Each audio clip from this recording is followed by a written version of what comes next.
6 month ಅಥವಾ 8th month ಇದ್ದಾಗ ದೊಡ್ಡ ಕುಬ್ಸ ಅಂತ ಮಾಡ್ತಾರೆ. ಇದು ಗಂಡನ ಮನೆ ಸೈಡ್ ಮಾಡ್ತಾರೆ. ಸೊ ನಂದು 8th ಮಂತ್ ಇದ್ದಾಗ ಮಾಡಿದ್ದು. ಸೊ ನಾನಿವಾಗ 8th ಮಂತ್ ಪ್ರೆಗ್ನೆಂಟ್ ಇದ್ದೀನಿ.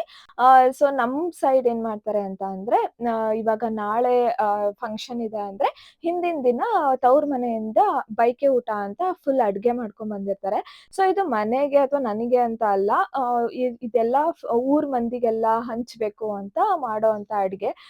ಸೊ ತುಂಬಾ ಜಾಸ್ತಿ ಕ್ವಾಂಟಿಟಿಯಲ್ಲಿ ಮಾಡಿರ್ತಾರೆ. ಸೊ ನೀವು ನೋಡ್ಬೋದು ಎಷ್ಟೆಲ್ಲ ಅಡಿಗೆ ಮಾಡ್ಕೊಂಡ್ ಬಂದಿದ್ದಾರೆ ಅಂತ.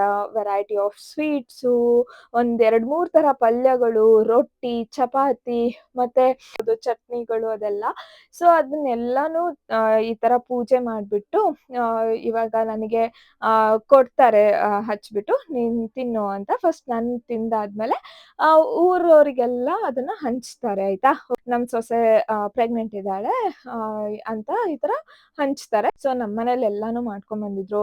ತುಂಬಾ ಟೇಸ್ಟಿ ಆಗಿತ್ತು ಆಂಡ್ ತುಂಬಾ ಖುಷಿ ಆಗತ್ತೆ ಅದನ್ನೆಲ್ಲ ನೋಡ್ದಾಗ. It feels very special actually. So ನೋಡಿ ಈ ತರ ಮನೆಯಲ್ಲೇನೆ ಎಲ್ಲ ಈ ತರ ಒಂದು ರೊಟ್ಟಿ, ಒಂದು ಚಪಾತಿ ಇಟ್ಟು ಏನೆಲ್ಲಾ ಐಟಮ್ಸ್ ತಗೊಂಡ್ ಬಂದಿರ್ತಾರೆ ಅದ್ರ ಮೇಲೆಲ್ಲ ಇಟ್ಬಿಟ್ಟು ಅದನ್ನ ಇವಾಗ ಹಂಚೋದಕ್ಕೆ ಹೋಗ್ತಾರೆ. ಸೊ ಈ ಒಂದು ರಿಚುವಲ್ ಇತ್ತು.